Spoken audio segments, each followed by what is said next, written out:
E tani u kthejmë në studio për një tjetër bisedë. Sot po shënohet Dita e Shërimit të Kosovës, mirë po që edhe një ditë tjetër e veçantë është, pra e cila shënohet në tërë botën dhe bëhet fjalë për ditën botërore kundër punës së fëmijëve, që në fakt është shumë fëmijë pra të mitur ende i shohim kudo në rrugë duke punuar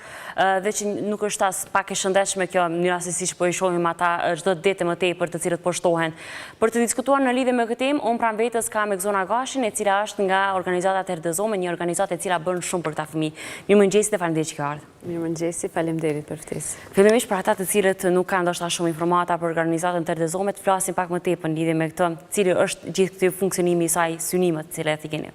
Atëherë, organizata Terdezome është vepron në Kosovë tash 23 vite. Shërbimet e organizatës fillojnë që nga fuqizimi i sistemit për mbrojtjen e fëmijëve në Kosovë, e më pas edhe shërbime direkte përmes qendrës ditore për fëmijë në situatë rrugës dhe shërbimeve tjera jo vetëm në Prishtinë, por në të gjitha qytetet e Kosovës. Në kuadër të organizatës Terdezome funksionojnë 3 programe: mbrojtja e fëmijëve, drejtësia për të miturit, si dhe programi i migrimit dhe antitrafikimit. Në kuadër të këtyre 3 programeve, organizata Terdezome, që nga themelimi që vepron në Kosovë, vazhdon të ofroj shërbime, duke filluar nga ato në fuqizim të sistemit me ngritjen e kapaciteteve të profesionistëve në mbrojtje të fëmijëve në Kosovë, më pastaj ofrimin e trajnimeve të ndryshme, është organizatë e cila ka fillu iniciativat e para për bërjen e ligjit për mbrojtjen e fëmijëve në Kosovë, që fal një punë shumë të madhe që sa vite, tani më ky ligj është në zbatim, do me thënë është aprovuar dhe po bazohen shërbimet për mbrojtje të fëmijëve në këtë ligj. Dal nga ky ligj, organizata vazhdon të mbështes sistemin e mbrojtjes së fëmijëve në Kosovë dhe me udhëzimet administrative që nxjerr ky ligj, duke i mbështetur të gjitha ato që gradualisht të themeloj dhe të funksionalizoj një sistem sa më të mirëqenë për gjithë fëmijët e Kosovës. Po, pra disa ditë pra ka qenë një qershori Dita e Fëmijëve, ndërsa sot 12 qershori që po shënohet Dita kundër punës së fëmijëve, po besoj që keni pasur aktivitete të shumta në organizatë, si e keni shënuar? Atëherë po, si çdo ditë të shënuar që lidhet me të drejtat e fëmijëve dhe me mbrojtjen e fëmijëve, mirëqenien e tyre në përgjithësi, qendra ditore ka vazhduar edhe këtë vit të ketë aktivitete të larmishme për datën 1 qershor, si ditë ndërkombëtare e fëmijëve, ku në këtë datë kemi fëmijët e qendrës ditore kanë zhvilluar një sër aktivitetesh duke filluar nga ato edukative, psikosociale, po ashtu dhe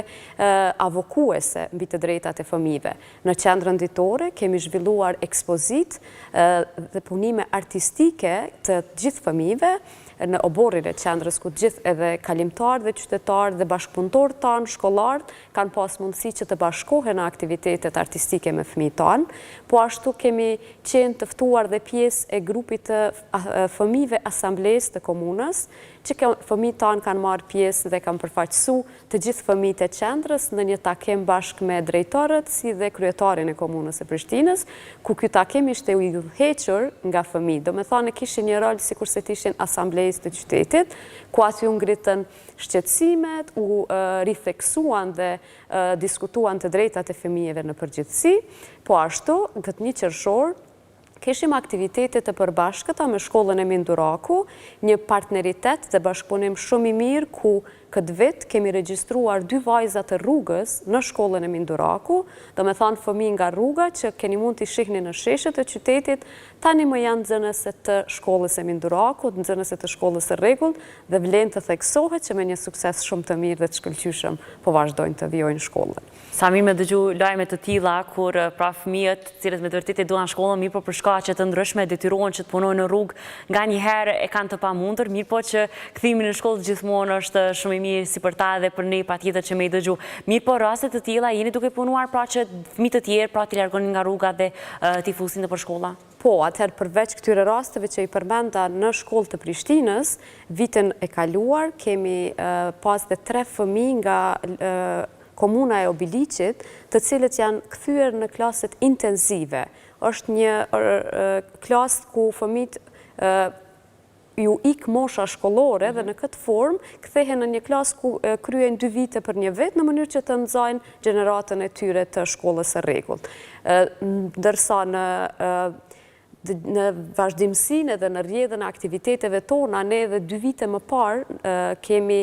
përfshirë në këso klasë intenzive 25 fëmijë të rrugës në shkollën Selman Riza në Fushë Kosovë, e po ashtu kemi regjistruar dhe një numër shumë të madh të fëmijëve në klasën e parë, sepse në kuadër të aktiviteteve tona avokuese dhe vetëdijsuese, ne paralelisht me fëmijët punojmë edhe me familje, duke ju ngritur vetdijen e rëndësisë së shkollimit, dhe në këtë formë tani kemi ardhur në një kohë kur prindrit e fëmijëve na kontaktojnë dhe kërkojnë mbështetje nga ne për t'i regjistruar fëmijët e tyre në klasë të parë, ata që janë me moshë shkollore për klasë të parë. Kështu që nëse shohim kthehemi mbrapa nga një perspektivë që nga fillimi i funksionimit dhe aktiviteteve të qendrës, tani kemi një kohë ku një numër të madh të fëmijëve i kemi përfshirë në shkolla, mirë po edhe prindrit e tyre, përmes aktiviteteve që i zhvillojmë me prindrit në sesione të prindërimit pozitiv, kemi po e vrejmë një ngritje të vetdijes dhe të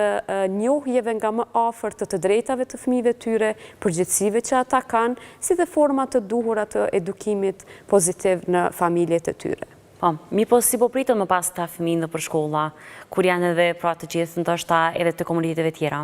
Atëherë një fenomen që dhe një nga arsyet që fëmijët e rrugës nuk vijojnë mësimin e rregullt, një pjesë më e madhe e tyre, sepse kemi edhe fëmijë që punojnë në rrugë, por që shkojnë në shkollë të rregullt, një nga arsyet është edhe ajo qasja diskriminuese brenda shkollës, që në fillim ka qenë e tillë,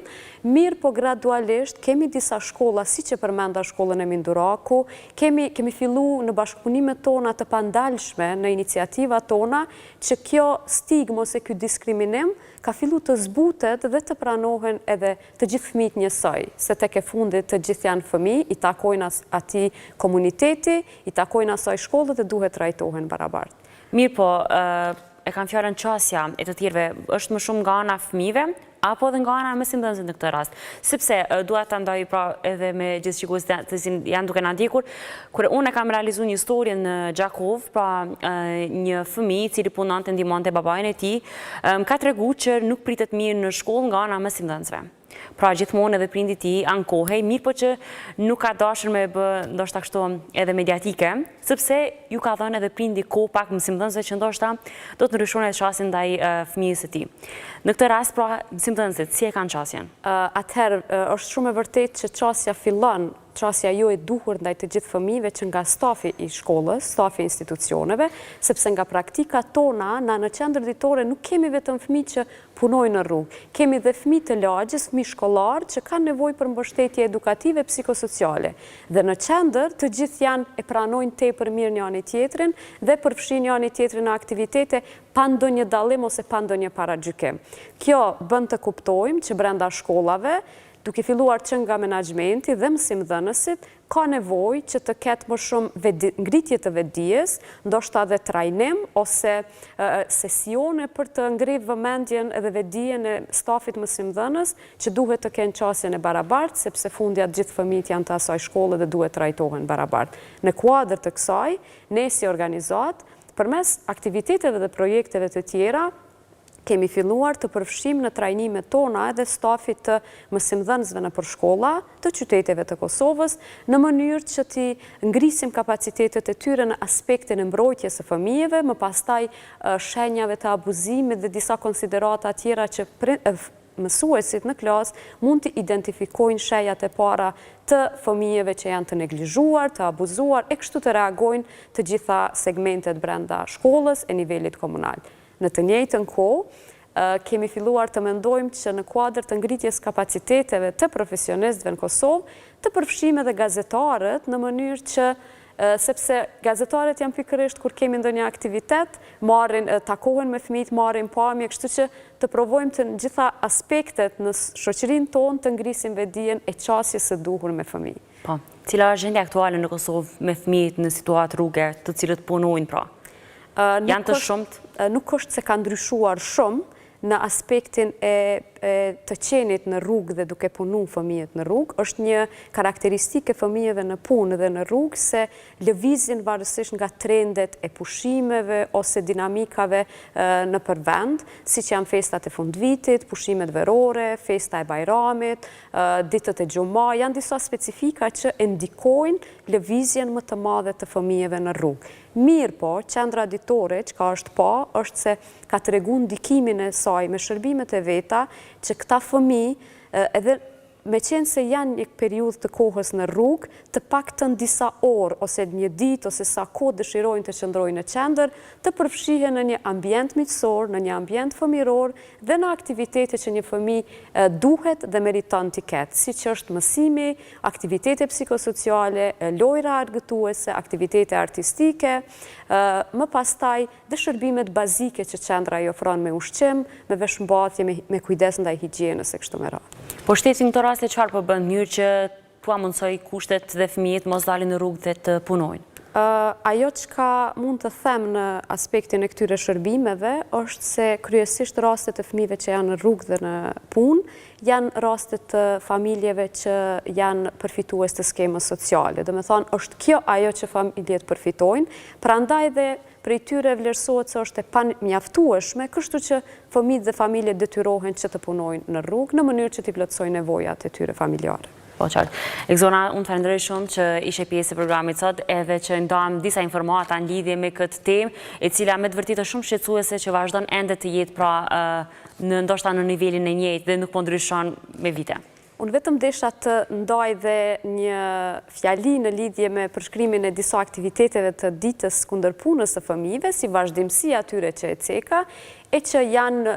këtë ditë kemi vendosur këtë vit të shënojmë duke takuar nga afër institucionet politik bërse, e po ashtu dhe bashkëmoshatarët e fëmijëve që punojnë, përmes aktivitetit dhe ndarjes së shqetësimeve të fëmijëve të punës, si dhe kemi shfaqur një film në Kino Armata për të shënu këtë ditë, në mënyrë që përmes ati filmi me bazë edukative dhe vetëdijsimi në rëndësinë e të drejtave të fëmijëve me theks të veçantë të edukimit, të vetëdijsojmë bashkëmoshatarët e fëmijëve. Kjo ka qenë aktivitet peer-to-peer, menojmë që vetëm në këtë formë është mënyra më e mirë që vetëdijsimi tek bashkëmoshatarët të arrihet. Faleminderit shumë për ftesën. Faleminderit shumë nga ana juaj.